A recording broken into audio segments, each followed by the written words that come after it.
আসসালামু আলাইকুম। ভারত থেকে শেখ হাসিনাকে ফিরিয়ে আনতে পারবে কি বাংলাদেশ? ছাত্র জনতার অভ্যুত্থানের মুখে গত 5 আগস্ট ভারতে পালিয়ে যান শেখ হাসিনা।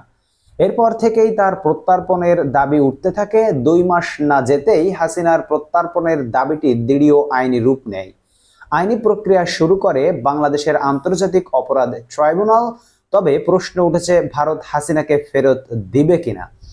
হিন্দুস্তান টাইমসের এক প্রতিবেদন বলছে, সাবেক প্রধানমন্ত্রীকে ফিরিয়ে আনার ক্ষেত্রে আইনি কাঠামোই সুবিধাজনক অবস্থায় রয়েছে বাংলাদেশ। ঢাকা চাইলে শেখ হাসিনাকে ফিরিয়ে দিতে পারে দিল্লি। ভারতের ওই প্রভাবশালী গণমাধ্যম প্রতিবেদনে আরও জানায়, প্রত্যার্পণের ক্ষেত্রে আইনি ভিত্তি হিসেবে কাজ করবে বাংলাদেশ ভারত প্রত্যার্পণ চুক্তি।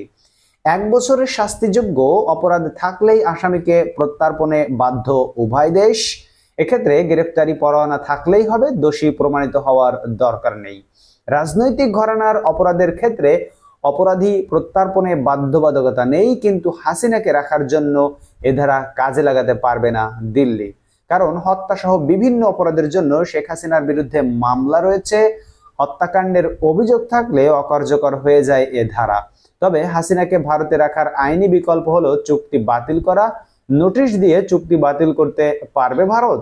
তবে উভয় দেশের সম্পর্ক টিকিয়ে রাখতে ভারত এ ঝুঁকি নেবে কিনা সেটি এখন দেখার বিষয়, এমনটি জানিয়েছেন ভারতের প্রভাবশালী দৈনিক পত্রিকা হিন্দুস্তান টাইমস।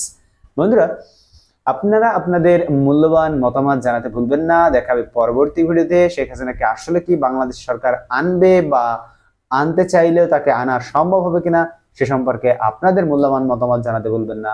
দেখা হবে ইনশাআল্লাহ পরবর্তী ভিডিওতে অন্য কোনো খবর নেই। সে পর্যন্ত আপনারা সকলে আল্লাহর রহমতে ভালো থাকবেন। এখন বিদায় নিচ্ছি। আল্লাহ হাফেজ।